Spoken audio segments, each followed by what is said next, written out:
저번 시간 재고자산부터 한번 복습을 해보죠. 재고자산 저희가 T를 잘 그려냈어요. T를 그리시면 되겠고요. 그 다음에 이제 상품의 T를 그려주시면 되겠죠. 차변, 무슨 자리? 기초라고 쓰시면 되겠고. 그 다음에 그 아래는요, 총무입이라고 하시면 되겠습니다. 그 다음에 플러스, 취직 시 모든 부대 비용 다 더하시면 되겠죠? 그래서 대표적인 게 그냥 운이 다 더해주시면 되겠고요. 그 다음에 대변 자리, 제일 위, 뭐였어요? 매출원가. 그 다음에 이제 매입으로 보지 않는 애들, 차감적 계정이 3개 있어요. 그게 매입, 애누리, 값을 깎아달라 했고요. 그 다음에 할인, 환출. 네, 이렇게 3가지 나오시면 되겠습니다. 그 다음에 맨 마지막은 이제 기말. 쓰시면 되겠죠. 근데 요거 갖다가는 이제 다 풀 수는 없었어요. 그래서 하나를 더 봐야 됐습니다. 네, 그래서 여기는 이제는 물건을 파는 순 매출. 네, 그래서 우리가 가구를 100만원에 팔았다 이렇게 말했고요. 그 다음에 빼기 매출원가. 매출 원가를 빼주시면 그래서 나오는 게 이제 매출 총액. 그런 거 이제 판관비 빼고 나중에 영업이익만 나오시면 돼요. 지금은 딱 여기까지만 기억하시면 되겠습니다. 계산하는 모습 되겠습니다. 오늘 할 차례는 수량과 단가를 계산하는 문제. 재고자산의 금액 결정 되겠어요. 금액 결정. 말은 좀 복잡해 써있는데 사실 별거 아니에요. 우리가 10,000원짜리 물건 10개를 팔았다고 생각해요. 그럼 얼마치 팔았어요? 10,000원짜리 10개를 팔았으면 10만원. 네, 10만원? 그게 끝입니다. 그래서 수량 곱하기 단가. 수량 곱하기 그 다음에 단가 하시면 그럼 이제 금액이 나오겠죠.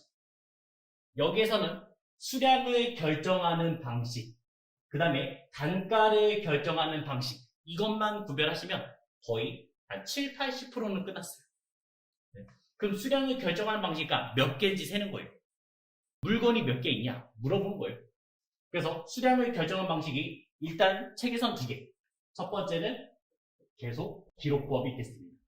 이 계속 기록법 뜻은 뭐냐면요. 우리 물건이 입주가 됐을 때마다 카운트를 해주겠다는 얘기예요. 자, 그러면 몇 개 샀는지, 몇 개 나갔는지 계산할 수 있겠죠. 계속 셀 거니까. 그럼 이제 나중에 기말에 몇 개 있는지를 추측할 수가 있습니다. 자, 그래서 만약에 이제 T로 계산하면, T로 보여주면 처음에 기초는 알고 있습니다. 왜냐면 작년에 있던 게 넘어온 거니까. 그 다음 여기가 이제 매입자리가 되는 거예요. 몇 개를 샀냐? 몇 개를 샀냐? 그 다음 물건을 팔았죠? 매출. 이거를 카운트 한다고요. 계속 기록한다고요. 입출고를 기록하는 방식이고, 그럼 나중에 이제 X가 나오죠. 기말이 몇 개인지. 우리는 차대변은 언제나 같아야 되잖아요. 그래서 기초에다가 매입을 더하고 매출을 빼주시면 기말이 나오죠. 그래서 기말이 이제 10개 남아있다. 20개 남아있다. 그거를 계산하는 방식이에요. 계속 기록법 되고요. 그 다음에 두 번째는 실지, 재고, 조사법. 이 말들은 실제로 재고를 세겠다고요. 12월 30일 내가 이제 창고에 갑니다. 그래서 몇 개 있는지 다 일일이 세보는 거예요. 그럼 기말을 확실하게 알 수 있겠죠. 자, 그래서 T를 그렸을 때 기초는 원래 알고 있고요. 그 다음에 기말 세봤잖아요. 몇 개인지 알 수 있어요. 그 다음에 이번에 사온 것만 카운트 해주세요. 매입한 거를 다 카운트 했습니다. 그래서 이번에 몇 개가 팔았는지 를 추측하는 방식 되겠어요. 자, 계속기록법 말 뜻은 입출고가 있을 때마다 카운팅. 그 다음에 실질적으로 조사법은 기말, 직접 창고에 가서 세보는 방식. 이렇게 구별하시면 되겠습니다. 수량을 결정한 건 2개. 그래서 세 번째도 있는데 세 번째는 혼합. 계속기록법과 실질적법을 둘 다 써가지고 혼합법도 있습니다. 근데 뭐 참고로만 알아주세요. 이건 혼합법. 2개 섞어서 쓰는 얘기입니다. 그리고 저희 시험 자체는 여기에 맞춰져 있어요. 얘가 제일 중요합니다. 창고에 직접 가서 세는 방식 여기에 맞춰져 있어요. 자, 그 다음에 단가 결정. 단가를 결정하는 거는 크게 일단 4개. 단가를 결정하는 방식은 총 4개. 더 있긴 더 있습니다. 첫 번째는 이건 순서도 중요해요. 선입, 선출, 법.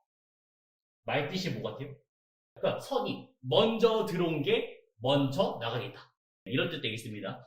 우리가 편의점에서 만약에 우유를 산다 쳐요. 그러면 날짜별로 쭉 있을 거 아니에요. 맨 앞에 이제 긴박한 거고 뒤로 갈수록 아직 여유가 있겠죠? 그걸 생각하시면 되겠습니다. 먼저 들어온 게 먼저 나가는 물량 흐름에 일치하는 게 선이 선출되어 있고요. 그 다음에 두 번째는 이동 평균. 이동 평균 되겠습니다. 자, 평균을 내긴 내 거예요. 근데 이동 평균은 우리가 이제 간단히 생각하기에 주식이라 생각하시면 돼요. 주식. 내가 만약에 주식을 10,000원에 한 줄 샀어요. 한 줄을 10,000원에 샀습니다. 근데 가격이 계속 떨어지고 있어요. 5,000원까지 떨어졌어요. 그러면 손해가 너무 막심할 거 아니에요. 그럼 어떻게 해요? 5,000원대 다시 한 줄을 사겠죠. 5,000원대 주식을 다시 한 줄 사는 거예요. 그럼 제 평균 단가는 7,500원. 살 때마다 평균을 계산한 게 이동평균 되겠습니다. 내가 물건을 살 때마다 평균이 계속 달라져요. 이게 이동평균 되겠습니다. 그 다음에 세 번째는 총평균. 이 총평균은 간단히 말하면 학창 시절에 우리 점수는 평균 내는 거랑 똑같아요. 국영수가 점수가 다 있을 거고요. 그 다음에 그거 나누기 과목수. 개수로 나누시면 이제 평균이 나오죠. 그게 이제 총평균 되겠습니다. 다 단가를 한 개당 얼마인지를 구하는 방식이에요. 그 다음에 네 번째는 후이 선출법. 후이 선출법은 이제 나중에 들어온 게 먼저 나가는 그런 방식 되겠죠. 나중에 들어온 게 먼저 나가는. 이런 거는 이제 특수한 상황이라고 생각하시면 되겠어요. 예를 들어서 고물상에 물건들이 계속 쌓이고 있습니다. 그럼 내가 물건 꺼낼 때 아래 거부터 못 꺼낼 거 아니에요. 나중에 들어온 것부터 꺼내서 보내야겠죠. 아니면 뭐 석탄이라고 생각하시면 되겠어요. 석탄 쌓아놓고 그것도 팔 때 구입선출 쓰겠습니다. 특수한 상황에서 써요. 자, 단가는 이렇게 네 가지는 좀 체크해 주셔야 되고요. 이거 말고도 이제 번외로 다섯 번째는 개별법. 얘는 물건 하나하나가 고가예요. 너무 비싸요. 중요해요. 그래서 하나하나 관리하겠다는 뜻이에요. 그래서 뭐 귀금속 이런 걸 생각하시면 되고요. 그 다음에 여섯 번째는 소매 제공법. 요거는 유통업에서만 인정하는 방식 되겠습니다. 총 6가지가 있는데 1, 2, 3, 4만 기억하셔도 됩니다. 재고 수량 결정. 이제 몇 개인지 결정한다고 했었죠? 아까 그거 두 개가 뭐였어요? 계속기록법과 그 다음에 시지재고조사법이었죠. 두 가지였습니다. 계속기록법. 상품의 매입 또는 판매가 있을 때마다 수량 단가를 기록함으로써 단기의 매출 수량과 기말 재고 수량 결정하는 방법이다. 아래 막 공식 나와 있죠. 근데 그 공식 외울 필요가 있어요? 아니요. 원리만 생각해요. 이걸 T. 기초와 매입을 더하시면 되겠고 거기서 이제 매출 빼면 이제 기말이 몇 개 남았겠구나 하는 방식 되겠죠. 기말 재고 수량은 기초와 단기 매입 수량 더했고 그 다음에 매출 수량 빼면 되겠습니다. 그 공식 나온 거예요. 즉 계속기록법을 사용하면 기말 재고 수량은 장부상의 재고이고 창고 몇 개의 재고가 남아있는지 알 수 없다. 그래서 이렇게 계산하시면 되고요. 두 번째, 시지재고조사법. 이 방식은 창고에 직접 가서 센다 했습니다. 그래서 즉 시지재고조사법은 단기 매출 수량 모두 판매된 것인지 정확치가 않다. 만일 도난이나 파손 발생한 수량이 있다면 이러한 수량이 매출 수량에 포함된다는 단점이 있다. 조금 이따가 더 설명해 드리겠습니다. 근데 시지재고조사법은 어차피 창고에 가서 직접 세는 방법이었어요. 그래서 기초와 매입을 더하고 그 다음에 기말을 빼주시면 이번에 몇 개가 팔렸는지 알 수 있다는 얘기죠. 그리고 또 어울리는 방식 계속기록법은 얘는요 이동평균법이랑 어울려요. 입주가 있을 때마다 평균이 바뀔 거니까. 시지재고조사법은 얘는 총평균법이랑 어울립니다. 한 번에 계산할 거니까 기말에 한 번에 계산할 거니까 그냥 참고만 알아두시고요. 우리 시험이 일단 시지재고조사법이랑 맞춰져 있다 했죠? 여기에 문제점 뭐냐? 이거예요. 내가 이제 몇 개가 팔렸는지 나올 거 아니에요? 그 개수가 항상 안 맞아요. 이제 여기서부터 이제 문제가 있습니다. 123페이지 맨 위에 보시면 재고자산 감모 손실. 여기는 좀 체크했어요. 재고자산 감모 손실. 요거는 꼭 한번 체크해 주시고요. 요거를 한마디로 하면 이거예요. 수량 부족분. 개수가 안 맞아요. 장부에 내 물건은 장부에는 100개가 남아있다고 되어 있는데 실제는 지금 현재 80개밖에 없는 거예요. 보통 안 맞습니다. 정확히 맞을 일이 없어요. 왜냐? 도난, 파손. 도난과 파손 때문에 물건이 없어지거나 못 쓸 수 있어요. 그래서 실제와 장부는 약간의 차이가 있을 수 있어요. 근데 이 차이 나는 이유가 두 가지예요. 사유는 두 개. 정상, 그 다음에 이제 비정상 나눌 수가 있습니다. 물건이 없어지긴 했어요. 근데 정상적이라고, 그게 없어지는 게. 내가 만약에 휘발유를 샀어요. 그럼 보관해봐요. 그럼 항상 남아있는 게 똑같아요? 아니요. 날아가잖아요. 날아가고요. 그 다음 비정상이면 도난 파손이라고 보시면 되겠어요. 요거는 이제 도난 파손. 그래서 정상일 때는 매출 원가에 가산을 해주시면 되고요. 그 다음에 비정상일 때는 영업의 비용 처리를 하시면 되겠습니다. 재고자산 감모 손실 수량 부족분은 정상 감모와 비정상 감모가 있다. 정상 감모란 재고자산 보관 중에 발생하는 증발, 훼손 등으로 불가피하게 발생하는 것이고, 비정상 감모란 도난, 사고 등의 이유로 부주의가 없었더라면 회피할 수 있는 것을 말한다. 그러면서 여기 부분 체크. 정상적인 감모는 원가성이 있는 감모로 봐서 매출 원가에 가산하겠고, 그 다음에 비정상 감모는 원가성이 없다고 판단해서 영업의 비용, 여기 어디 자리에 들어가냐 이것만 구별하시면 되겠습니다. 하나는 매출 원가에 들어가겠고 하나는 영업의 비용. 예를 들어서 34번 분계 문제 34번 결산이 현재 재고자산을 실사한 결과 다음과 같다. 비정상 감모 손실 관련한 분계 처리하시오 나왔습니다. 자, 그럼 딱 보는 거예요. 실제랑 장부를 비교하시면 돼요. 실제랑 장부를. 수량이 장부는 500개 써있는데 실제는 몇 개요? 400개잖아요. 그러면 100개를 지금 도난 파손됐다는 얘기죠. 도난 파손됐습니다. 왜냐면 비정상으로 하나 했으니까. 비정상 감모 손실로 회계 처리 하나 나왔으니까요. 그럼 이제 이렇게 하시면 되겠죠. 차변에는 재고자산 감모 손실 20만원 100개 곱하기 2,000원에서 이제 20만원 나오는 거고, 그 다음에 대변에는 물건 뭐가 없어졌어요? 맨 앞에 원재료가 써있죠? 그래서 원재료 20만원 이렇게 쓰시면 끝나겠습니다. 그럼 이제 의심할 게 하나 더 있죠? 상품, 제품, 원재료가 대변에 가면 맞아요. 적요 8. 네, 적요 8번 넣으시면 되겠습니다. 이런 식으로 이제 비정상만 나옵니다. 정상인 거는 나오는 거 못 봤어요. 회계에서는 일단은 못 봤어요. 세무에선 나오긴 하는데 회계에서는 비정상 정도만 체크하시면 되겠습니다. 왜냐면 이 정상인 건요 따로 회계 처리할 필요가 없어요. 자동으로 계산돼요. 그래서 물어보는 건 항상 비정상만 요것만 회계 처리해 주시면 되겠습니다. 지금처럼 단가 결정하는 방식 나올 겁니다. 단가 결정하는 방식. 개별법. 첫 번째는 개별법 나왔죠. 재고자산 판매되는 시점마다 판매된 재고자산의 단가를 정확하게 기록하는 방법으로 가장 정확한 원가 배분법이다. 왜냐면 하나하나 얼마에 사왔고 얼마에 팔았는지를 기록하니까요. 그래서 고가의 물건들은 쓴다 했어요. 이 배분 방법은 재고자산, 고가이거나 거래가 빈번하지 않는 경우 보석과 골동품 이런 데 적용됐으나 기술의 발달로 바코드에 의한 재고자산 관리가 가능하게 되어 대기업 등에서는 적용하고 있다. 그런 게 이제 RFID 같은 기술이에요. 우리가 바코드 찍은 거 있죠? 그런 게 이제 개별법으로 쓰겠고. 근데 마트 같은 거 생각해봐요. 마트. 뭐 홈플러스, 이마트, 거기에 물건이 한두 개요?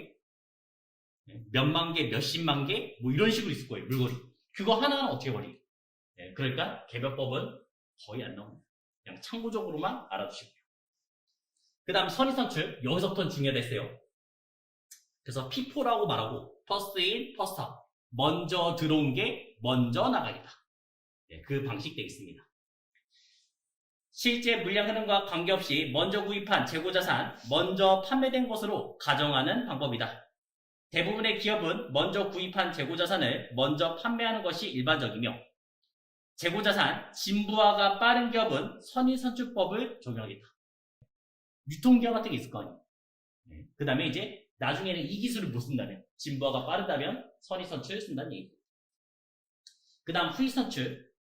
실제 물류 현황과 관계없이 나중에 구입한 재고자산 먼저 판매된 것으로 가정하는 방법이다. 대부분의 기업에서는 실제 물량의 흐름과 거의 불일치되고 특수업종이 뭐요? 아까 보물상, 그 다음에 석탄, 야적장 이런 데서 쓸 수 있다는 얘기죠. 그 다음 평균법. 평균법은 이 두 가지를 합쳐서 보통 얘기합니다. 합쳐서 실제 물량 흐름과 관계없이 재고자산의 원가를 평균해서 그 평균 단가 기준으로 배분하는 방법이다. 평균법에는 재고자산의 출고 시마다 단가를 계속 기록하는 방법. 이동평균법, 아까 전에 이동평균법, 입출구가 있을 때마다 계산하는 방법. 그 다음에 기말에 재고단가를 일괄해서 계산하고 기록하는 방법. 총평균법, 학창시절의 평균. 요걸로 나누겠습니다. 그 다음에 소매제고법은 대형 할인점인 경우 다양한 종류의 재고자산을 구매하고 판매도 대량이다. 이런 경우에 재고자산 취득단가를 각각 계산하는 것이 너무 어려우니까 기말재고, 매출가격 원가율을 곱해서 추정하는 게 소매제고법 되겠습니다. 이건 유통업에서만 인정하니까 저희 시험관은 좀 관심이 없어요. 구별만 할 수 있습니다. 일단 수량을 결정하는 방식 몇 개인지 세는 거예요. 계속기록법, 실질재고조사법 이 두 가지가 시험되고요. 단가가 뭐예요? 하나하나 가격을 결정하는 방식 선의선출, 이동평균, 총평균, 후의선출 구별하시면 되겠죠. 자, 그리고 이제 또 시험이 잘 나오는 게 이거예요. 물가 상승 시 가격이 점점 올라가고 있어요. 우리가 보통 이제 인플레이션 말하죠. 가격이 점점 올라가고 있습니다. 그러면 어떤 방법을 써야 이득이 제일 많은지 그런 걸 물어볼 수 있어요. 기말재고, 그 다음에 또 나가서 더 비싸. 요거는 같이 움직입니다. 자, 순서 그대로 선, 총, 후 되겠습니다. 그러니까 선의선출법으로 쓰는 게 이익이 제일 높다. 그 다음에 이익이 많으니까 뭐요? 세금도 많이 내죠. 법인세도 많이 낸다. 다 같은 방향 흐르고요. 그 다음에 이제 매출원가. 매출원가는 즉 비용이 저번에 잠깐 생각해봐요. 순매출에서 매출원가를 빼면 매출총액 나왔잖아요. 우리가 가구를 100만원에 팔았습니다. 사왔을 때는 60만원에 사왔어요. 그 사온 가격이에요. 회사에서는 비용이겠죠? 비용? 매출원가는 비용이에요. 그럼 비용은 이제 반대로 돼야겠죠. 선, 총, 후. 이 결론을 꼭 기억해 두시기 바랍니다. 물가가 올라갔을 때 선의선출법이 제일 크다. 순서 선의총후. 외우기 힘들면 우리 기억 니은은 다 아시죠? 순서대로 시옷, 이응, 칠, 히읗 생각하시면 돼요. 그냥 그 순서 그대로 기억 니은 순서대로 그냥 딱 다 써버리면 되겠습니다. 부등호의 방향만 체크 하시면 돼요. 요게 이제 결론이고요. 좀 이따가 예시도 들어드릴 거예요. 자, 이제 반대로 만약에 물가가 상승하지 않고 물가가 떨어진다면 부등호만 반대로 가주시면 되겠어요. 기말재고, 법인세, 부등호의 방향 보이죠? 선의선출이 제일 크고 그 다음에 이동평균, 총평균 다 평균 묶었습니다. 그 다음에 후의선출 이렇게 이제 화살표 나와 있는 거 체크해 주시고요. 그 다음 매출원가는 반대. 매출원가는 이제 반대로 넣어주시면 되겠죠. 우리가 물건 3개를 샀어요. 3개. 3월 5일 100원짜리 물건 하나 샀고요. 그 다음에 7월 5일 가격이 올라서 똑같은 물건입니다. 200원짜리 물건을 샀고요. 그 다음에 11월 5일 또 가격이 올라서 300원짜리의 물건을 샀다고 가정해요. 이 중에서 물건 2개를 팔 겁니다. 물건 2개를 팔 거예요. 선의선출법으로 한번 팔아보죠. 자, 우리의 공식 뭐예요? 순매출에서 아까 전에 매출 원가를 빼면 뭐 나요? 매출 총이익이 나오겠죠. 이 공식은 이제 기본적으로 가셔야 돼요. 자, 그러면 선의선출법으로 한 개당 500원에 팔아볼게요. 두 개를 팔아볼게요. 그러면 얼마요? 매출 얼마 나왔어요? 한 개당 500원씩. 1000원. 500원짜리 두 개 팔았으니까 1000원이고요. 그 다음에 이제 선의선출이 되면요. 그럼 누구부터 팔리는 거예요? 그렇죠. 얘 팔리겠죠. 팔렸고, 팔렸어요. 내가 사왔던 가격이 100원, 200원이죠?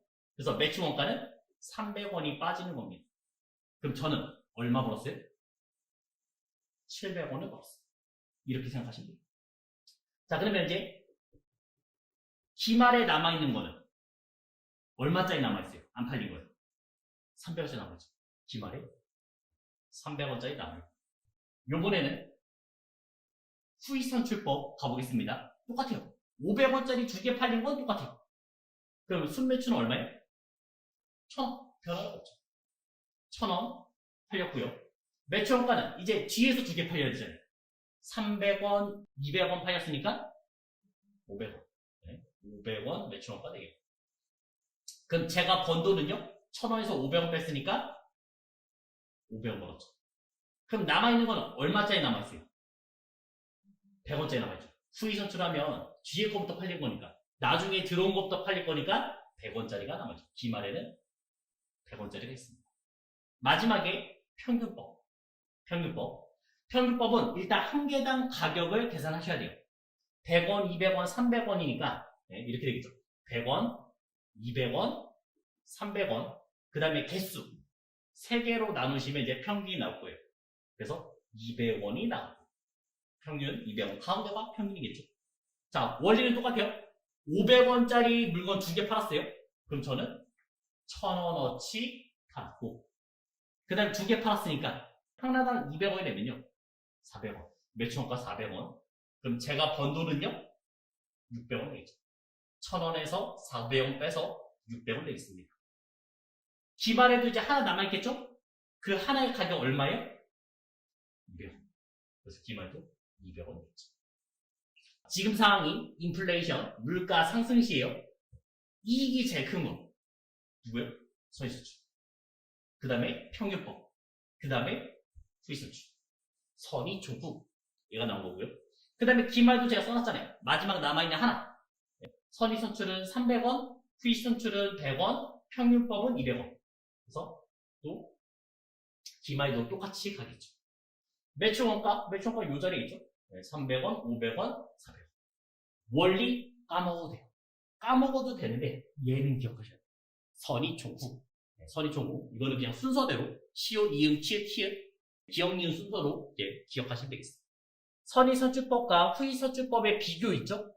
요거 꼭 체크해 주시기 바랍니다. 얘는 딱 보자마자 선의선출법인지 아니면 후의선출법인지 구별만 하시면 돼요. 포인트는 이거예요. 포인트. 물량 흐름에 일치한다. 누구예요? 물량 흐름에 일치한다는 얘기는 먼저 들어온 게 먼저 나간다 이런 뜻이에요. 그럼 누구예요? 선의선출. 그렇죠? 그래서 물량 흐름과 원가 흐름이 대체로 일치한다. 선의선출. 제일 큰 특징을 갖고 있어요. 이거 하나는 꼭 기억해 주시고요. 그 다음에 수익비용 대응이 부적절하다. 이 뜻은 뭐냐? 선의선출법 쓰면 어떻게 돼요? 이득이 너무 크잖아요. 회계는 안전한 걸 좋아해요. 너무 크게 돈 버는 것보다는 안전하게 쭉 가는 걸 더 좋아해요. 안전한 게. 얘가 이익 너무 크죠? 그러면 여기서 제일 안전한 건 누구겠어요? 이익이 제일 적은 건. 어차피 똑같은 물건을 똑같이 파는 거잖아요. 그럼 이익이 제일 적은 건 누구예요? 후의선출. 그렇죠? 그래서 후의선출법은 수익 비용이 적절하다. 이렇게 표현해요. 후의선출법은 물량 흐름 일치하지 않다. 이렇게 나오겠죠. 흐름에는 일치하지 않겠죠. 왜요? 나중에 들어온 게 먼저 나와요. 관련된 문제를 좀 가보겠습니다. 재고자산 난이도 하에 1번 문제. 이거는 응용편입니다. 이제 응용편. 우리가 T를 그렸을 때 상품의 T가 일단 기초가 있었고요. 기초.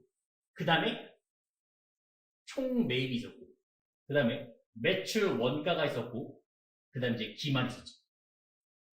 그거를 다 대입하시면 돼요. 그거를.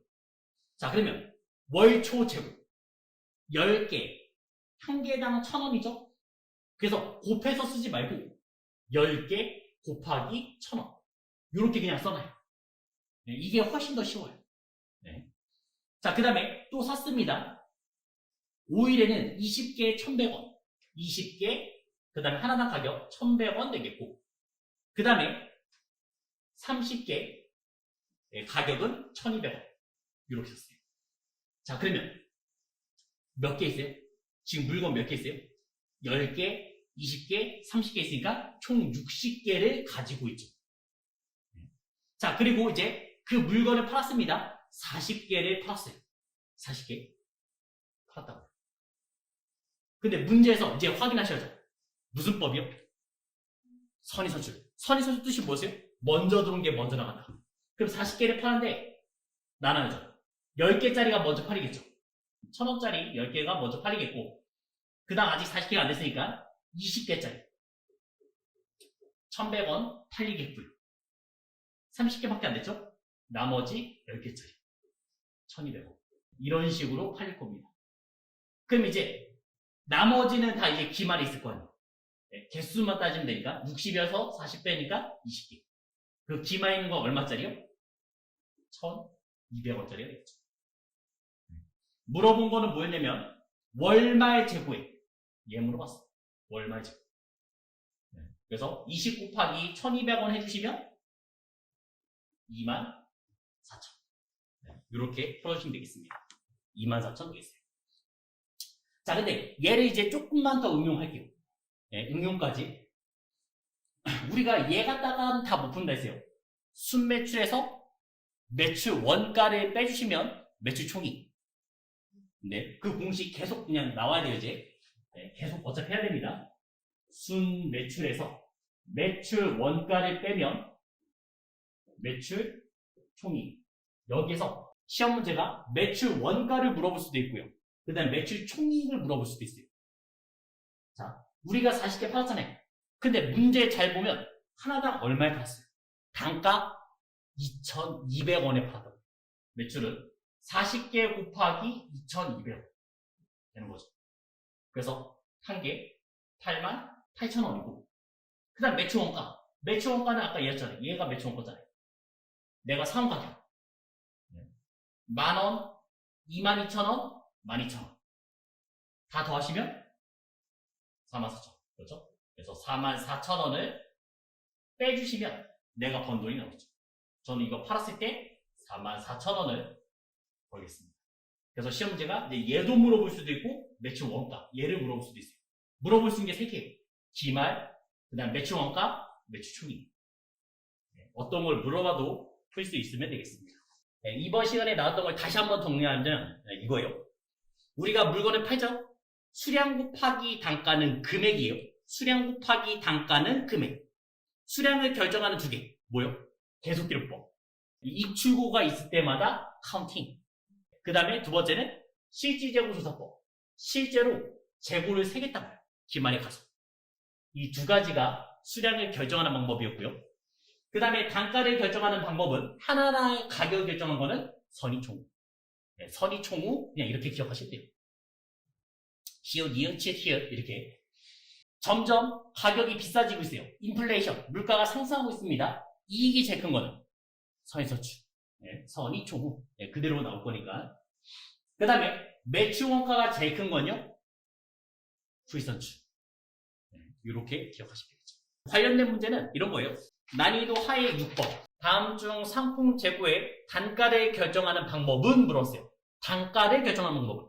수량이냐 단가냐 이것만 구별을 할 수 있으면 그렇지. 난이도 중에 2번. 다음 중 재고자산 수량 결정 방법. 해당하는 것은 몇 개인지 센다. 4번이죠. 이제 127페이지 마무리 해보겠습니다. 기말 재고자산 평가 저가법. 재고자산은 기업이 낮은 가액으로 구입 또는 제조해서 이를 취등원가보다 높은 가격으로 판매함으로써 기업의 이익을 얻고자 하는 자산이고, 기업 대부분의 이 활동은 재고자산으로부터 시작된다. 그러니까 뭐냐면 내가 보드마카를 예를 들어서 1,000원에 만들었어요. 아니면 1,000원에 사왔어요. 그러면 더 비싸게 팔아야 될 거니.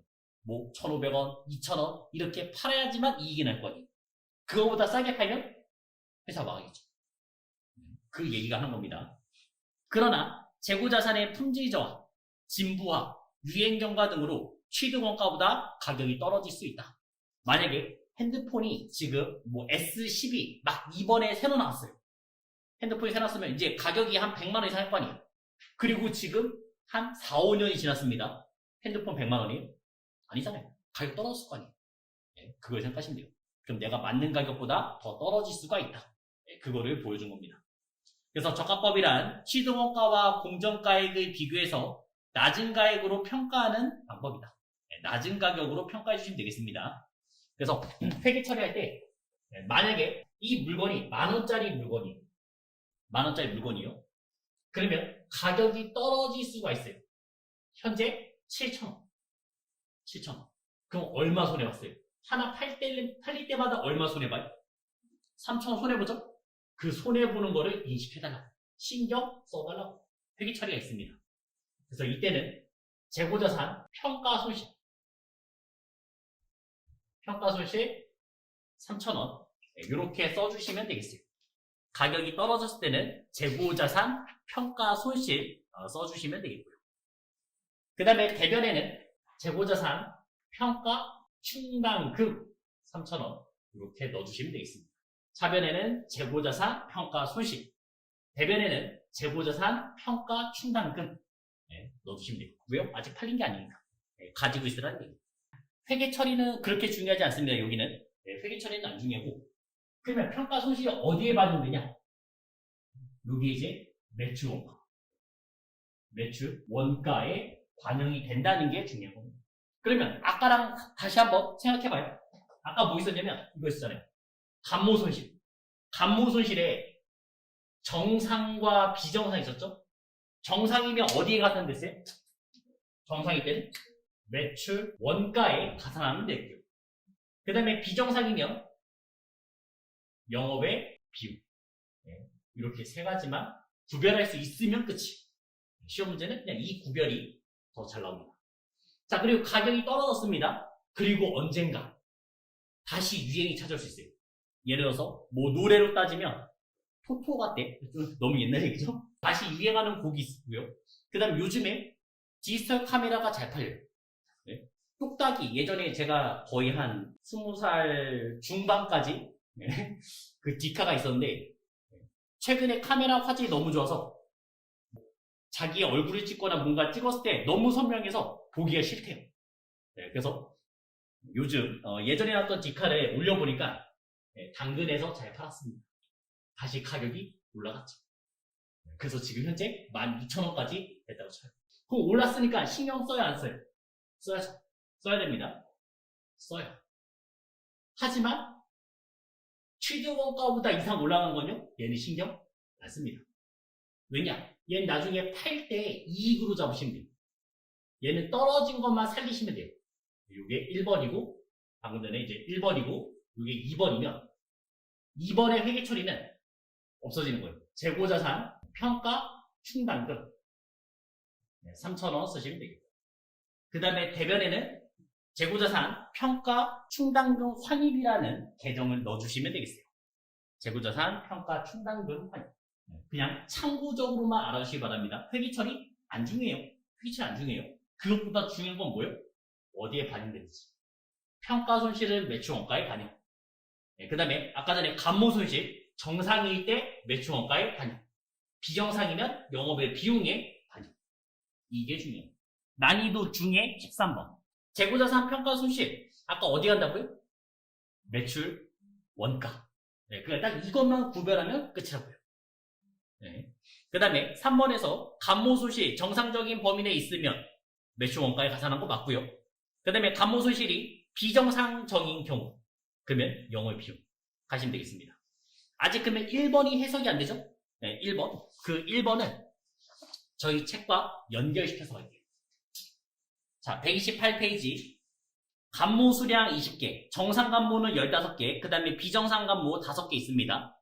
그러면서 장부상은 100개, 단가는 1,000원, 실제는 80개 800원 있어요. 내 장부에는 지금 수량이 100개가 있다 돼 있었고요. 그 다음에 단가, 하나당 가격은 지금 1,000원. 1,000원에 사왔다 이렇게 보시면 되겠습니다. 그 다음에 실제로는 몇 개 있었냐면 80개밖에 없었고요. 그 다음에 유행이 지났어요. 그래서 가격이 800원에 팔리고 있는 그런 상황입니다. 자, 그러면 첫 번째 감모 손실. 정상, 비정상 안 떠지고 그냥 갈게요. 감모 손실 뜻이 뭐였어요? 수량 부족. 이거 한마디 하면 수량 부족이에요. 수량 부족 되겠습니다. 수량 부족이고, 얘는 크게 정상과 그 다음에 비정상을 나누는 거예요. 정상, 회계 처리할 필요가 없어요. 비정상만 하는 겁니다. 비정상. 그럼 여기서 비정상이 몇 개요? 5개. 5개니까 5. 5개. 그 다음에 가격은 1,000원. 해서 5,000원. 그렇지? 그래서 차변에는 재고자산 감모 손실 5,000원. 그 다음에 대변에는 뭐 상품 5,000원. 이런 식으로 그냥 가시면 끝나는 거고요. 그 다음 두 번째. 평가 손실. 평가 손실 뜻은요? 한마디로 하면 가치 하락분. 얼마나 떨어졌냐를 물어보는 거예요. 자, 얼마 떨었어요? 200원. 200원 떨어졌고요. 저는 실제로 몇 개 갖고 있어요? 실제로 80개. 80개를 갖고 있습니다. 그래서 평가 손실은 16,000원이 나옵니다. 조금 더 갑니다. 내가 만약에 장부 그대로 팔았다고 가정해봐요. 그냥 장부 그대로. 그럼 저는 얼마 벌어야 돼요? 100개 곱하기 1,000원에서 10만원 하겠죠? 그래서 순매출은 10만원 이렇게 나와야 되는데 내가 이걸 지금 다 못 팔고 있잖아요. 감모 손실 아까 5,000원 했었지만 정상도 15개 있었어요. 그래서 15개 곱하기 1,000원 하면 15,000원. 5개 곱하기 1,000원에서 5,000원. 2개 더해서 지금 2만원 손해가 있었고.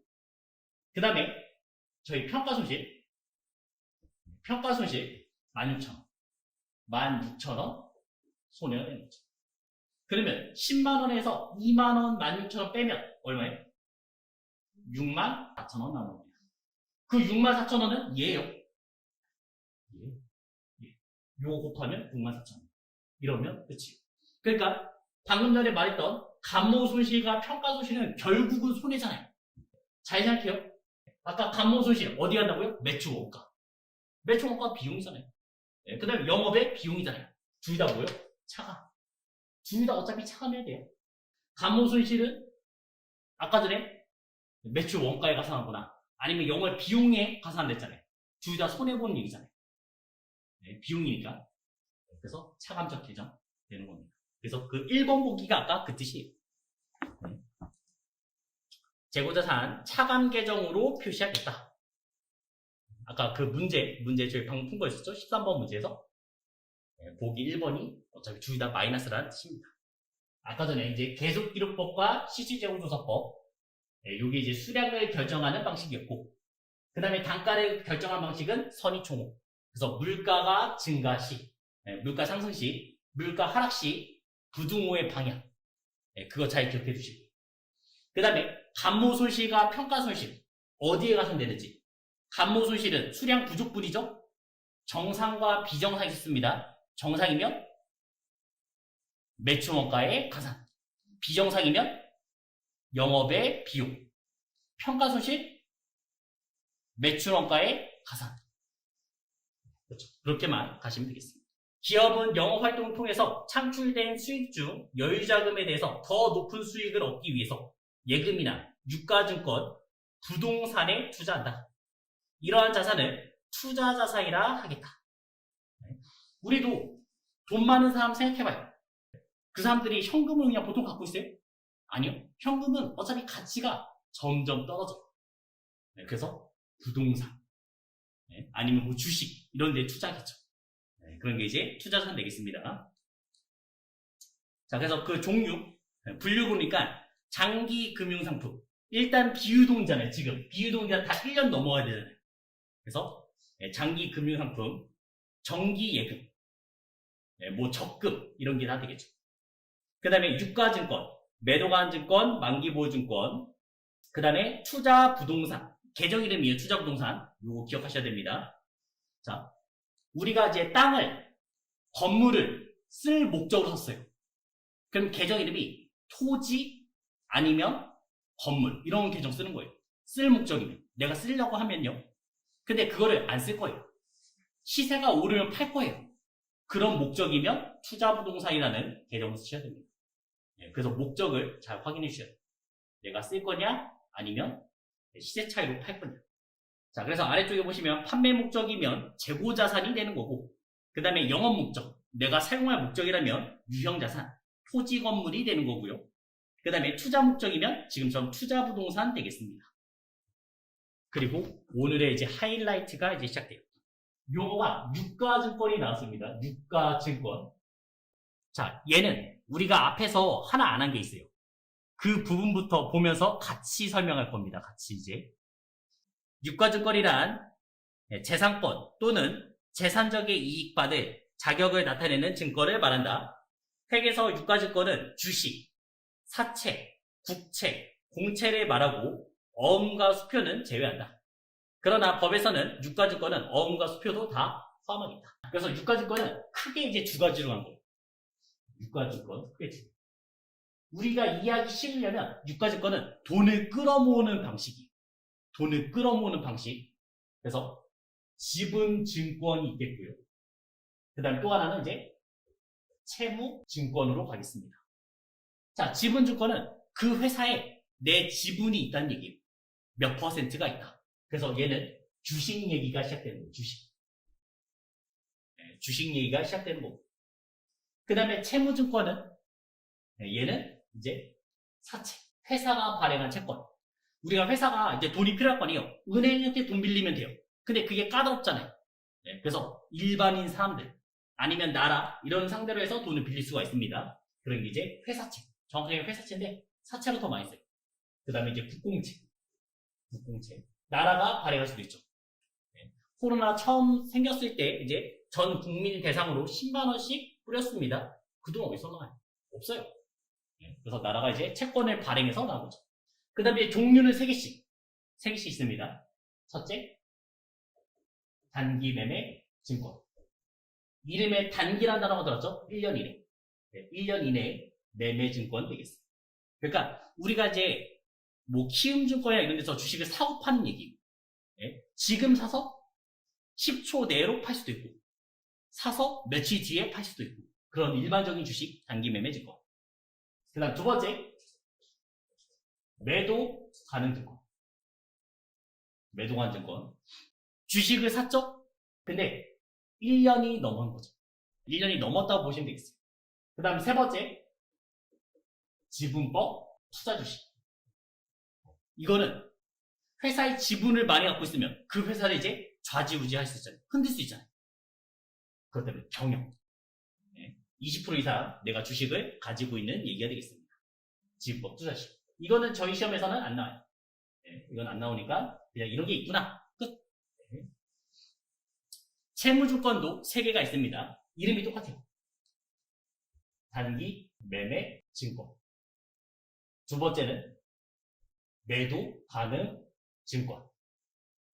세 번째는 만기까지 가지고 있다. 만기 보유 증권이 되겠습니다. 종류는 3개씩 나오고 있습니다. 자, 우리가 이제 지분증권, 주식을 갖고 있으면 나중에 뭘 받아요? 지금 오늘 며칠이죠? 12월 21일이죠? 이제 얼마 있으면 이제 결산은 끝나죠? 올해가 끝납니다. 그러면 12월 30일 하루만 갖고 있으면 우리는 이제 배당을 받아요. 이거는 이제 배당을 받을 수 있고요. 사채를 내가 가지고 있으면 나중에 원금과 이자를 받을 수 있겠죠. 이자를 받을 수 있겠습니다. 간단히 말하면 회사가 돈을 끌어모으는 방식이 유가증권이에요.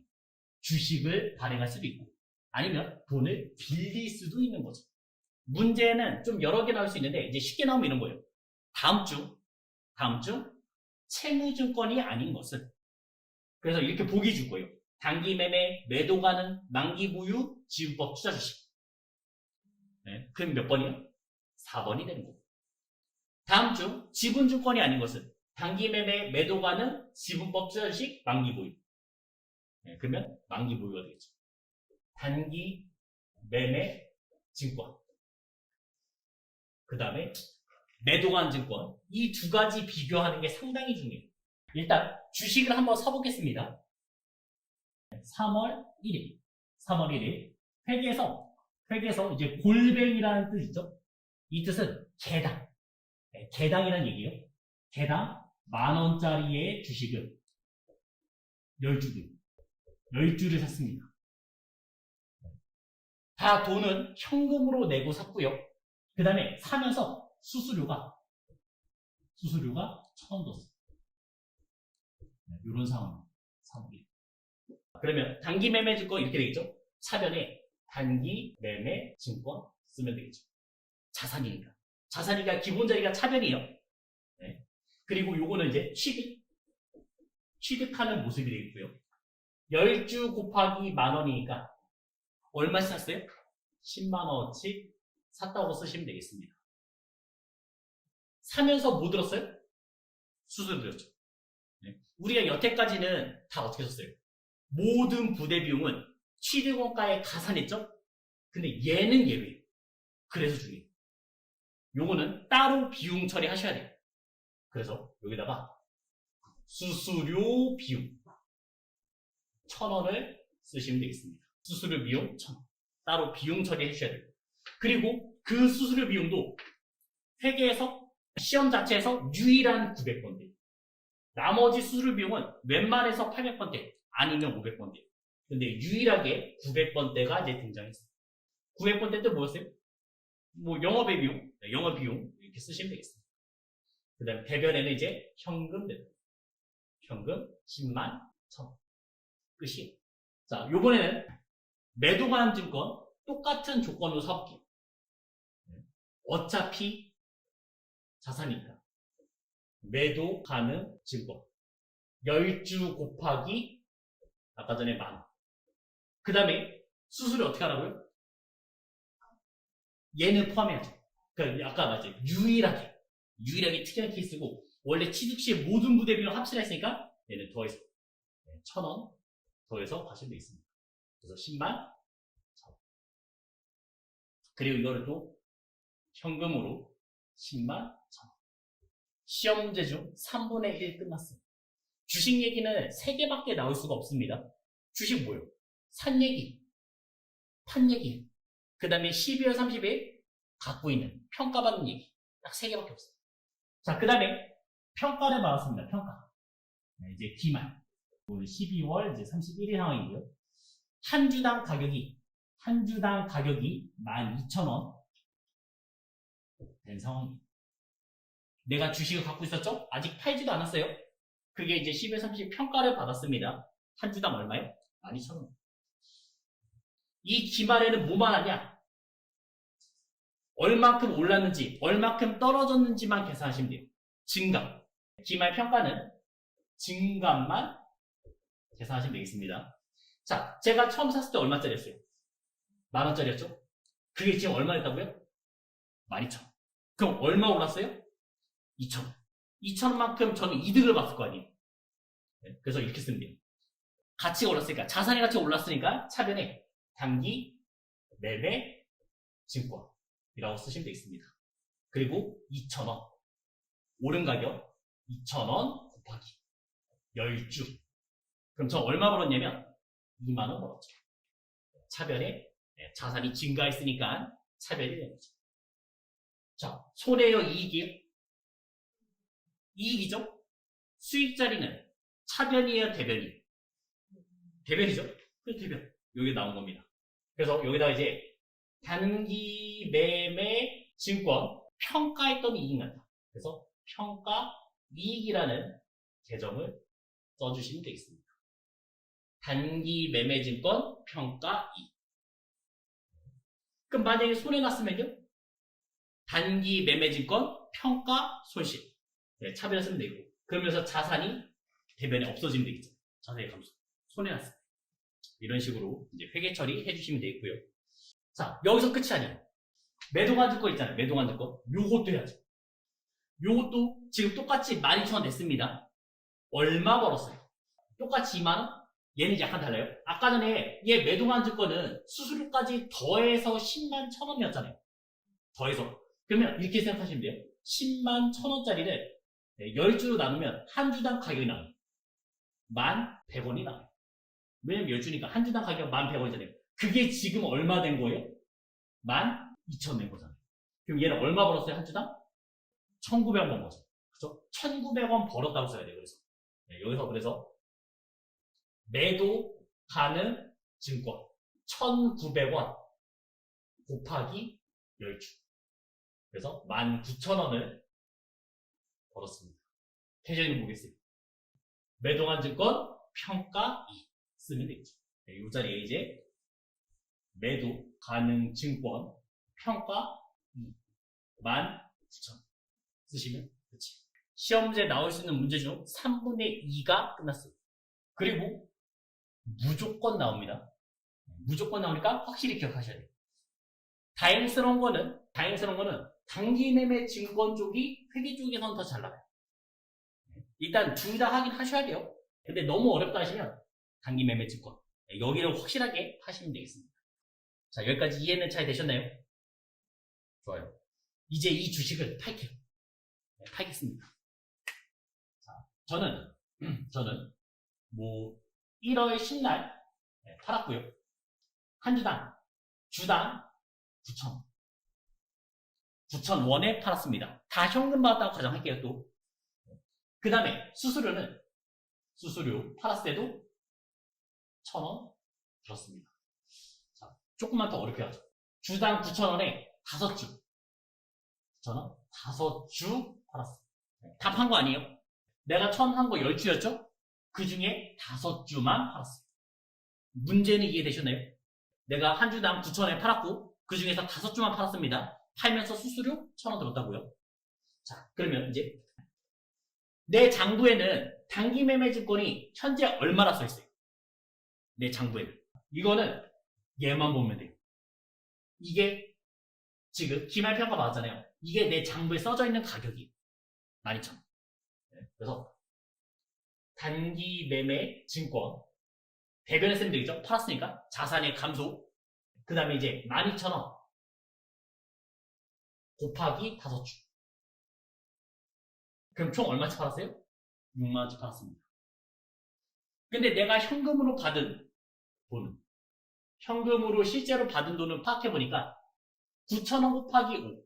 그래서 9,000원 곱하기 5에서 45,000원을 받았겠죠. 수수료 1,000원 들었죠? 수수료 비용 써요? 이때는 안 씁니다.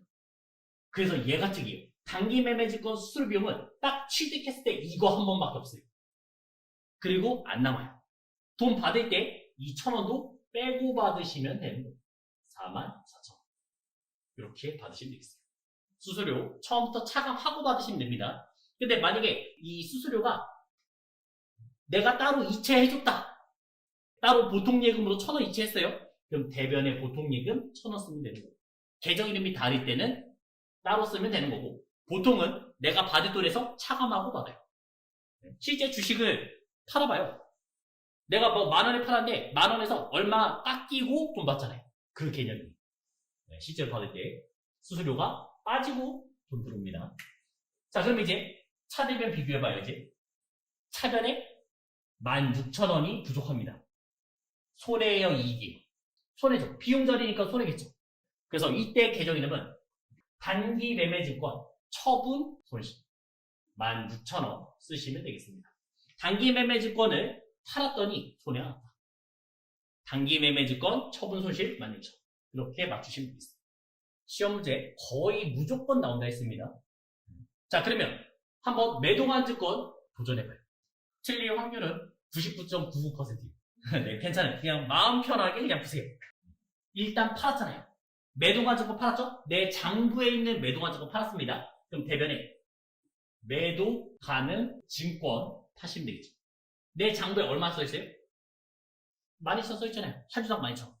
그 12,000원짜리 곱하기 5주에서 6만원어치 팔았다. 똑같아요. 여기까지 똑같아요.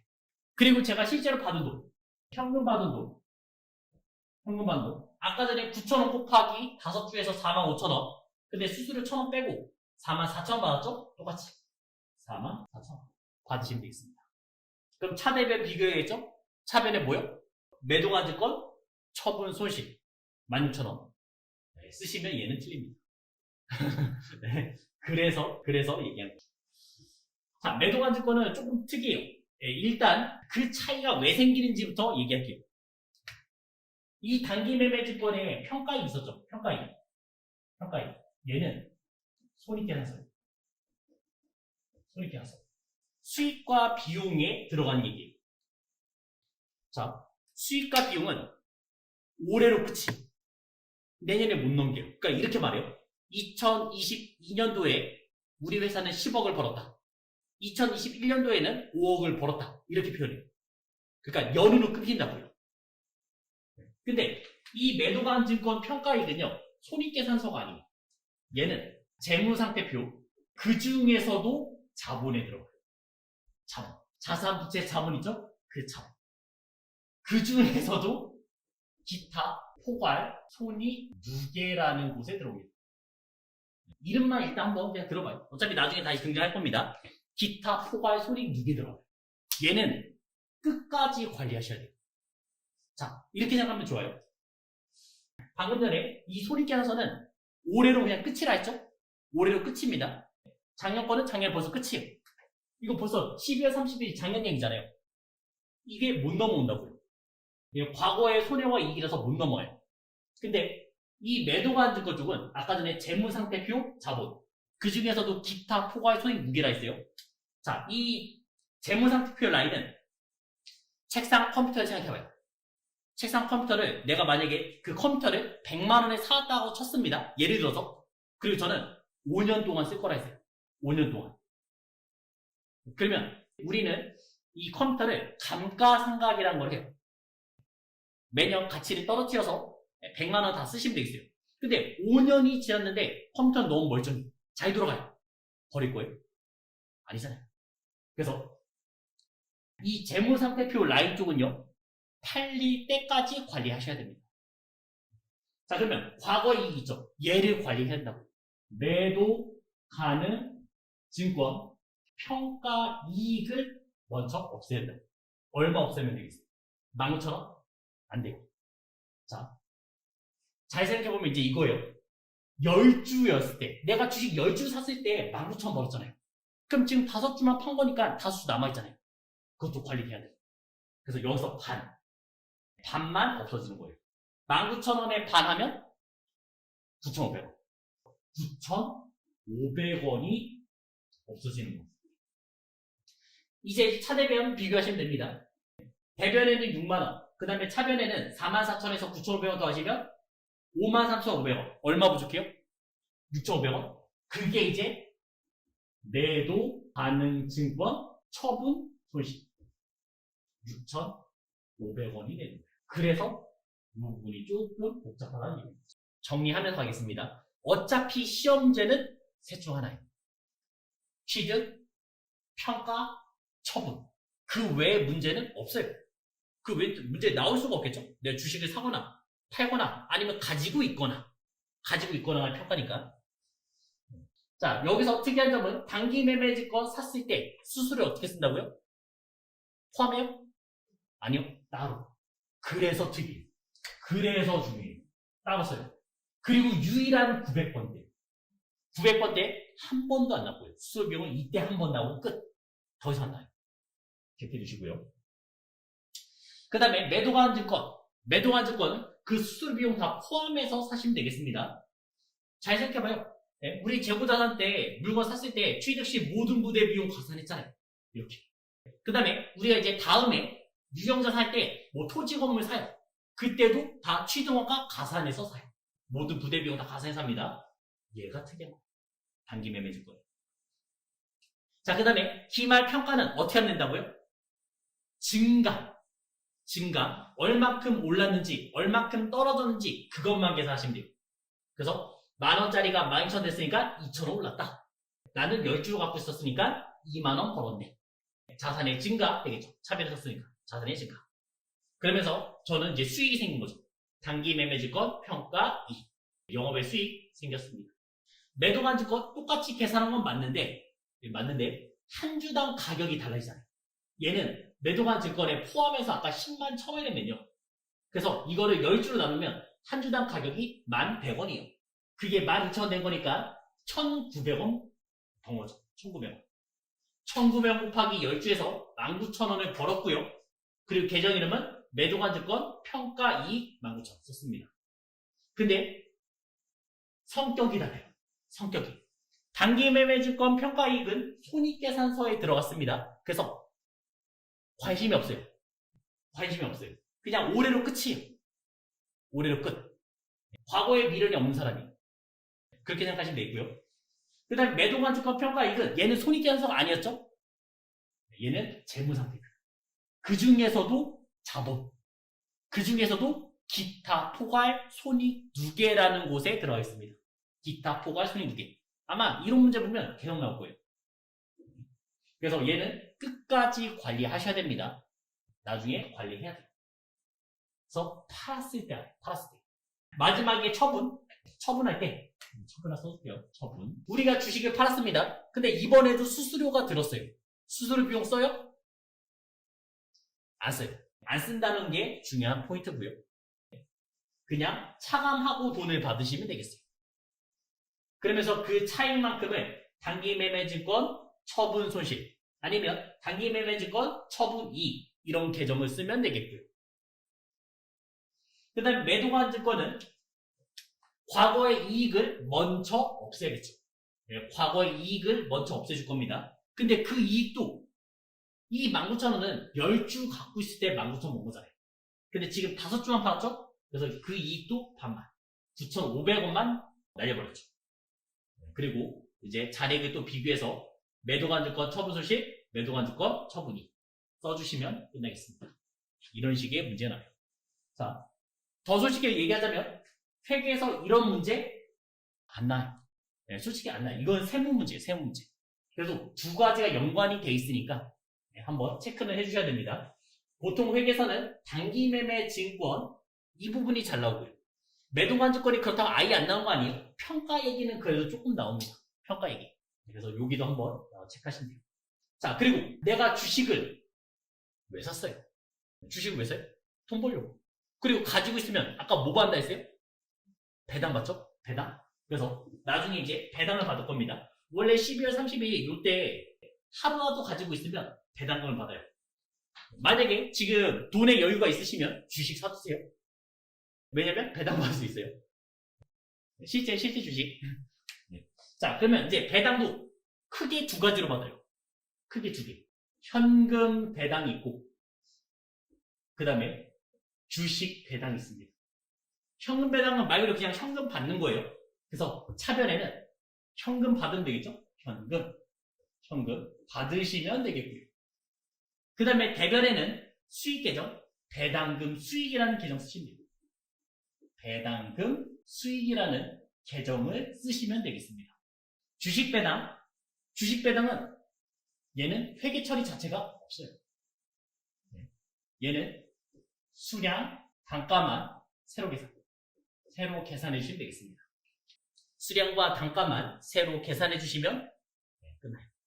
투자자산 분계 문제 1번, 2번, 3번 세 문제 한번 해보시기 바랍니다.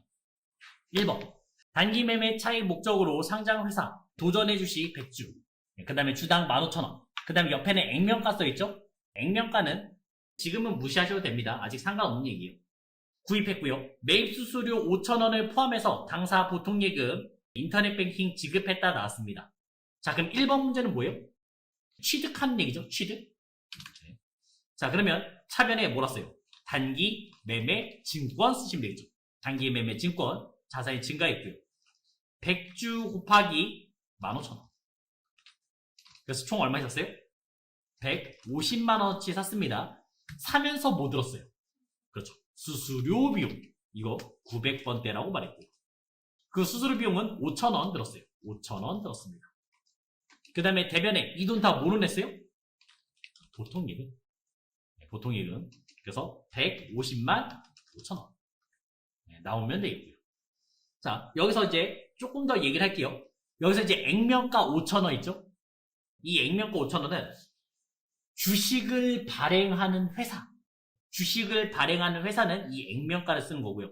우리는 시중에 발행된 주식을 사는 거잖아요. 그때는 이제 15,000원 산 거죠. 잘 생각해봐요. 회사가 돈을 끌어모으는 방법이 두 개 있었잖아요. 주식을 발행하거나 사채를 발행하거나. 돈이 이제 급전이 필요해서 이제 끌어모으는 방법이었습니다. 자, 그러면 회사가 지금 돈을 끌어모은다 했었죠? 삼성전자. 제가 인터넷 창에서 삼성전자 한번 쳐보겠습니다. 한 주당 가격 얼마예요? 75,000원입니다. 저는 이걸 살려면 75,000원을 주고 사야 돼요. 그러면 삼성전자 액면가는 얼마일까요? 삼성전자는 이 주식을 얼마에 발행했을까요? 얼마 될 것 같아요? 감으로? 주식의 오른쪽에 보시면 액면가가 보이죠? 한 주당 얼마요? 100원. 100원에 발행하고 우리는 그거를 75,000원에 사는 거예요. 그러면 한 주 팔릴 때마다 얼마 벌겠어요? 74,900원을 벌겠죠. 이런 식의 구조예요. 액면가는 주식을 발행하는 회사에서 쓰는 겁니다. 자, 두 번째 문제. 두 번째 문제는 기말 현재. 기말 현재니까 언제예요? 12월 31일. 평가받는 얘기예요. 평가는 뭐만 따진다고요? 증가. 얼마큼 올랐는지, 얼마큼 떨어졌는지 이것만 찾으시면 되겠습니다. 자, 그러면 첫 번째 봐봐요. 한성의 주식. 10,000원짜리가 지금 12,000원 됐잖아요. 그럼 얼마 벌었어요? 2,000원 벌었고요. 2,000원 곱하기 2,000주. 그래서 400만원을 벌고 있는 모습이고요. 그 다음 두 번째, 8,000원짜리가 10,000원 됐습니다. 그래서 또 2,000원 벌었죠. 2,000원 벌었고요. 그 다음 몇 주요? 1,500주. 그래서 300만원을 벌었습니다. 자, 세 번째는 15,000원, 15,000원 똑같으니까 얘는 없어요. 합쳐서 단기 매매 증권 700만원 벌었고요. 그 다음 대변에 계정에는 뭐였어요? 단기 매매 증권 평가 2. 그렇죠? 700만원 쓰시면 되겠습니다. 이렇게 합쳐서 쓰시면 돼요. 근데 만약에 우리 회사에서 이 주식이 중요하다, 한성의 주식이 중요하다, 강화의 주식이 중요하다 하면 각각 쓰시면 돼요. 각각. 근데 시험 문제 자체에서는 그냥 다 합쳐서 가시면 되겠습니다. 자, 세 번째는 이제 처분하는 문제 되겠습니다. 단시간에 매매 차익 목적으로 700만원에 구입한 상장회사 군호의 주식 200주래요. 자, 그러면 저희는 항상 한 주당 가격을 아셔야 돼요. 그 700만원을 나누기 200주 해주시면 한 주당 가격 나오겠죠. 35,000원 나온 걸 볼 수가 있어요. 전 200주를 다 판 게 아니라 그 중에 80주만 팔았습니다. 대변에 단기 매매 증권을 팔았어요. 80주 곱하기 내 장부에는 35,000원 써요. 그래서 이거 계산하시면 얼마 나요? 280만원 나오면 되고요. 그 다음에 실제로 돈 받은 거는 지금 보통 예금에 들어왔습니다. 그래서 보통 예금 받은 거는 80주 곱하기 4만원 320만원 받으시면 되겠죠. 통장에 꽂힌 거는 320만원입니다. 자, 차대변 비교해야겠죠? 대변에 40만원 부족하죠. 손해요, 이익이에요? 단기 매매 증권 처분 2. 처분 2. 그래서 40만원 넣어주시면 끝나겠습니다. 이렇게 풀어주시면 돼요. 그래서 하나씩 다 봤어요. 취득, 평가, 처분. 취득, 평가, 처분 되겠고요. 4번.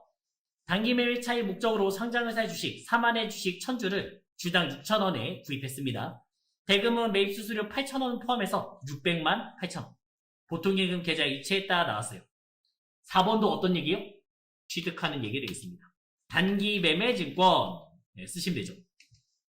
1,000주 곱하기 6,000원에서 600만원 되겠고요. 수수료는 따로 쓰라 했죠? 단기 매매 증권 유일하게 취득 시 그 부대 비용은 수수료 비용. 그것도 900번대로 따로 쓰시면 되겠죠. 그게 이제 8,000원 들었고요. 이 돈들 다 뭐로 냈어요?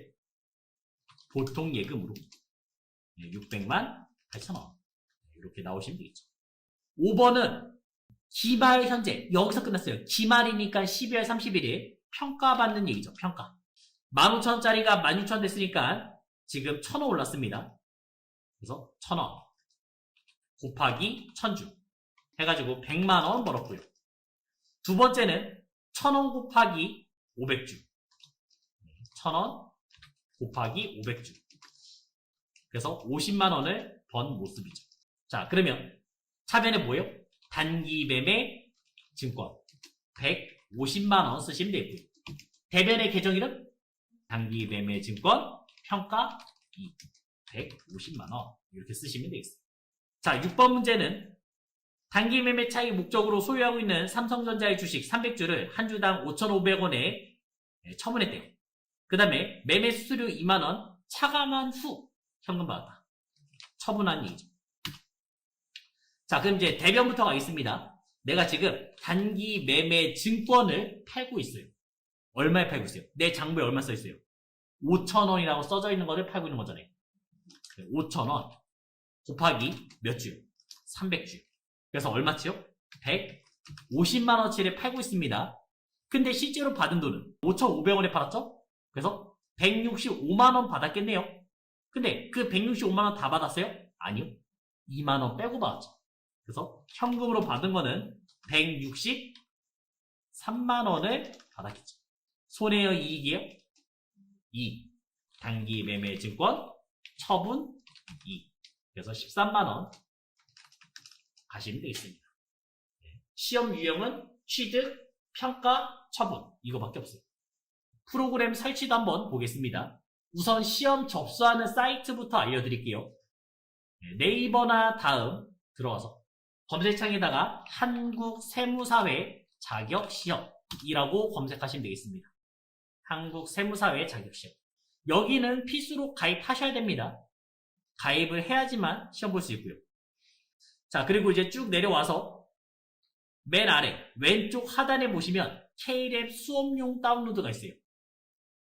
요거를 다운받아서 집에서 설치하시면 돼요. 이게 프로그램 되겠습니다. 연습할 때는 K랩 수업용 다운로드를 받으시면 되겠어요. 다운을 받고 계시면 그 다음에 저희 책 이름 뭐예요? 도서출판 어울림. 도서출판 어울림을 검색하시면 돼요. 그래서 이 어울림을 눌러주시면 요거를 클릭해주시면 왼쪽 중간쯤에 백데이터 다운로드가 있습니다. 요거를 한번 클릭해주시면 되겠습니다. 자, 그 다음에 이제 전산회계 1급을 찾으시면 되겠죠? 전산회계 1급 354번에 있네요. 로그인 전산회계 1급 되겠습니다. 요거 클릭해서 들어오신 다음에 압축 파일을 다운받으시면 편하겠습니다. exe 파일로 오시면 되겠어요. 위에 거 zip 파일로 받아도 상관은 없습니다. 이거는 exe 파일 받으면 알아서 그냥 한 번에 들어가니까 조금 더 편해요. 요거를 더블 클릭해서 들어가 보세요.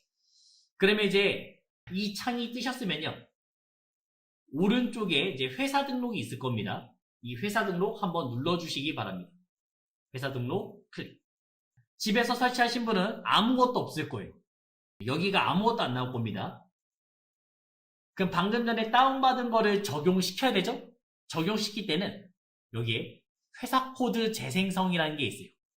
이 버튼을 누르시면 이제 회사들이 들어옵니다. 요거를 한번 눌러주시면 회사들이 이제 쭉 나오는 거를 볼 수 있습니다. 여기까지 진행되었으면 이제 회사에 한번 들어가 볼게요. 회사에 한번 들어가 보겠습니다. 종목 선택이 여러 개 있을 거예요. 클릭했을 때 전산 세무 2급, 그 다음에 전산회계 1급, 전산회계 2급인데 꼭 전산회계 1급으로 들어오셔야 됩니다. 그 다음에 이제 3002번에 들어오시면 되겠어요. 일반 점표에 입력하는 방식 좀 보여드릴 겁니다. 붕괴는 매일 연습이에요. 매일 연습. 자, 그럼 이제 컴퓨터 옮길게요. 컴퓨터에. 그 우리 뭐 누르겠어요? 일반 점표. 일단 일반 점표 한번 클릭. 자, 그러면 맨 위에다가 이제 날짜를 쓰는 겁니다. 날짜. 일단 7월 5일이죠. 그래서 7 엔터 5 엔터 이렇게 쓰시면 되겠습니다. 마우스에 손이 많이 가면 느려져요. 다 키보드로 끝낼 생각을 해요. 자, 그 다음에 우리가 이제 차변에다가 대손충당금이랑 대손상비 써야 되고 대변에다 외상비총 써야 되죠. 자, 근데 이 구분에서 아래쪽에 보시면 1번에 출금, 2번에 입금 이런 거는 현금이 나갔다, 입금은 현금이 들어왔다 이런 얘기예요. 대부분은 그냥 3, 4번으로 끝내시면 되겠어요. 차변, 대변. 그럼 저희 차변부터 만들게요. 순서는 상관없습니다. 대변부터 만들어도 상관없어요. 그래서 3번 눌렀고요. 그 다음에 대손충 이렇게 썼어요. 그냥 쓴 다음에 엔터 한번 눌러봐요. 엔터 누르시면 검색을 할 수가 있습니다.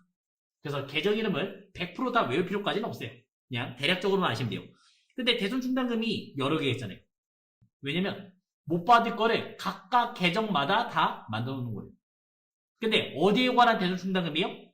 외상매출금. 그래서 외상매출금에 대한 대손충당금 109번을 넣으시면 되겠죠. 보통 이것도 방향키 눌러서 엔터 누르면 들어가고요. 그 다음에 엔터 누르면 오른쪽 넘어갑니다. 엔터 이런 식으로 넘기시면 되겠고요. 30만원 써야 되죠? 그래서 3, 0, 0 키보드에 플러스 버튼이 보일 거예요. 오른쪽 끝에. 누르면 공이 3개가 자동적으로 생겨요. 천 단위 공 만드는 거는 플러스. 3 플러스 00 괜찮아요. 상관없어요. 그래서 30만원 쓰시면 되겠고. 엔터. 그 다음에 또 차변. 3번에 차변. 요번에는 대손상업비죠? 다른 식으로 입력할게요. 이번에는 대손상업비 그냥 안 쓸 거고요. 키보드에 F2번을 한번 눌러보시기 바랍니다. F2번을 한번 누르시면 코드돔이 나요. 여기에서 조회하셔도 돼요. 네, 여기서 대손상각비, 대손상까지만 쓰면 바로 나올 겁니다. 그 다음에 엔터 치시면 바로 들어가요. 엔터 치시면 들어가요.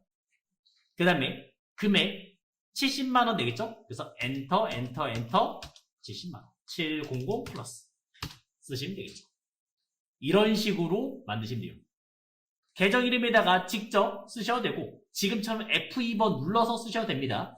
회계는 어떤 프로그램이든 쓰는 방법이 다 똑같아요. 지금 저희가 쓰는 게 뭐예요? 세무사랑이죠? 이거 말고 더존, AT, ERP 쓰는 방식이 다 똑같아요. 다 고정되어 있습니다. 자, 그 다음에 이제 대변에는 외상매출금 쓰면 되겠죠. 그래서 4번에 대변, 외상매출금 다 쓸 필요 없다 했어요. 외상매 엔터 치시면 되겠죠. 이렇게 만드시면 끝난 거죠. 자, 근데 시험에서는 이렇게 쓰면 틀립니다. 하나를 더 하셔야 돼요. 뭘 더 해야 되냐? 거래처. 이 돈을 누구한테 받는지, 누구한테 주는지 채권 채무 계정에서는 거래처를 쓰셔야 됩니다. 자, 외상매출금 여기다가 이제 1000개라고 쓰시면 되죠. 1000개. 엔터 치시면 조회가 돼요. 회사 등록된 게 나올 겁니다. 이렇게 되면 마무리된 거예요. 어디에서는 거래처를 써야 되는지 말해야 되는지 헷갈릴 수 있잖아요. 맞죠? 이거는 반드시 거래처를 입력해야 되는 계정 과목이 있을 겁니다. 안 쓰면 틀리는 거예요. 채권 채무 계정은 무조건 쓰셔야 돼요. 그래서 여기를 한번 체크를 해주시기 바랍니다. 근데 우리가 첫날, 둘째 날 많이 봤던 계정이에요. 외상매출금 받으러 옴. 그 다음에 외상매입금 지급엄. 매출채권 매입채무죠? 당연히 써야 되고요. 그 다음에 주된거래 아닐 때 미수금 미지급금. 주된거래 아닐 때 미수금 미지급금 쓰셔야 되고요.